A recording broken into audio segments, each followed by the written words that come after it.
వ్యాసాయ విష్ణురూపాయ వ్యాసరూపాయ విష్ణవే నమో వై బ్రహ్మనిధయే వాసిష్ఠాయ నమో నమః. వ్యాసుడు సప్త చిరంజీవులలో ఒకడు. సనాతన భారతీయ సాహిత్యానికి సారస్వతానికి మూలపురుషుడు. నిన్నకు నేటికి వారధిగా నిలిచిన సనాతన ధర్మ సారథి. పరాశర మహర్షికి జాలరివనిత సత్యవతికి జన్మించాడితడు. ఈ సత్యవతినే మత్స్యగంధిగా పిలుస్తారు. వ్యాసుని అసలి పేరు కృష్ణ. కాళిందీ నదీ తీరంలో ఒక ద్వీపంలో జన్మించటం వల్ల ద్వైపాయనుడయ్యాడు. దాంతో ఆయన పేరు కృష్ణ ద్వైపాయనుడిగా మారింది.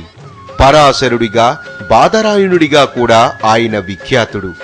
పరమ భక్తురాలైన తల్లి మార్గాన్నే అనుసరించి భక్తి మార్గాన్ని ఎంచుకొని తాపసిగా మహారచయితగా మారాడు.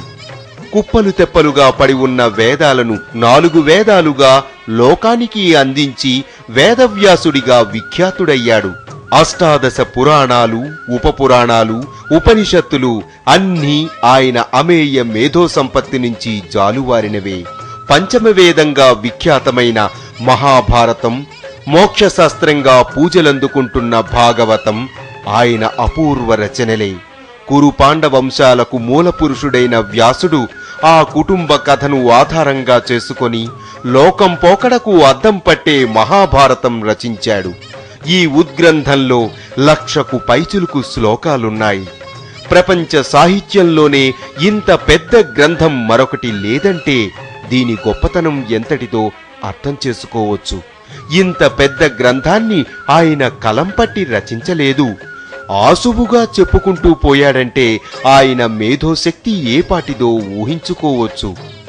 ఈ గ్రంథం అక్షరబద్ధం కావటానికి 2.5 సంవత్సరాలు పట్టింది. విష్ణు సహస్రనామాలు, లలితా సహస్రనామాలు ఆయన ప్రసాదించినవే. ఇంతటి బృహత్తర విజ్ఞాన కనికనుకనే వేదవ్యాసుడి గురువుగా సంభావించి ఆయన జన్మించిన పౌర్ణమిని వ్యాస పౌర్ణమిగా, గురు పౌర్ణమిగా మార్చుకొని పండగ చేసుకుంటున్నాం. గురువులను ఆరాధించే సంస్కృతికి ఆద్యుడు వ్యాస భగవానుడే.